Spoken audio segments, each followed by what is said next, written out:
Since the entire sentence is underlined here, we can head straight to the choices, and we can see that the first one says having been named for something.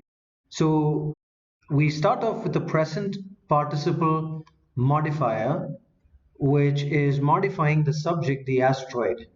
Now this particular phrase can be read around because this is just a prepositional phrase sitting in between commas acting as a modifier. So when we read around this, we can see that the main subject here is the asteroid and the main verb here is was discovered. So in terms of the modification and the construction, the sentence seems fine. So let's hold on to it. Now in B, we don't have a present participle, but a past participle modifier discovered in 1884. So discovered in 1884 is modifying this asteroid, and named for. This is once again a past participle modifier, which is modifying the asteroid itself, but we can read around this because it's placed in between commas. The asteroid is in the middle of this belt.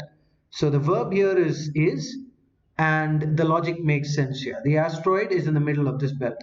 So in B as well, the modifiers work, the construction is also fine. Let's hold on to this.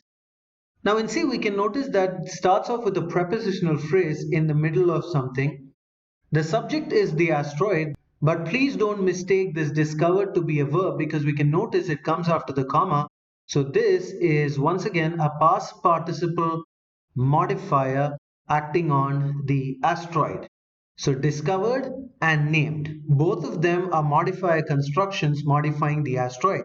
And if both of them are modifier constructions, we can see that the subject asteroid does not have a verb. So this is an incomplete construction, a fragment or a run-on sentence. So answer option C goes off. Now we can notice that in D, the subject is the asteroid, comma name for. This is a past participle modifier, but it's in between commas. We can read around this. So this asteroid is in the middle of this belt of asteroids to orbit. And the same thing can be noticed in E as well, to orbit. Now this is called the infinitive form and is generally used to convey intent or purpose. For example, I studied well to score well. So we can see that the purpose of studying well is to score well. And if we say to orbit, it makes it sound as if these asteroids have the intention to orbit the sun. And that's illogical. D and E can be eliminated. So when we come down to A and B, we can notice that the constructions are fine and we would now have to think in terms of the meaning. So here is an example to clarify. Would this make sense? Taking temperature readings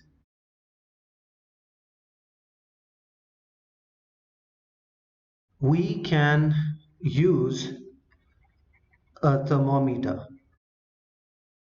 Now taking temperature readings is a present participle modifier and it's modifying we. But does this sentence make sense? Wouldn't it be rightly conveyed as using a thermometer we can take temperature readings? So why is this one correct? Because if you compare the two, I think you can understand the logical difference that there is something called order of actions.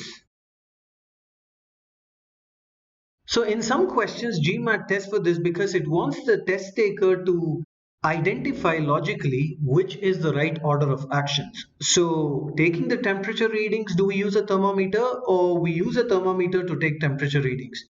So in the same way, if you compare A and B, A says having been named, this asteroid was discovered. Think about it. After the naming, was this asteroid discovered or this asteroid was discovered and then the naming was done? So we can see that the sequence of actions is illogical in A and B conveys the perfect order of actions that discovered in 1884.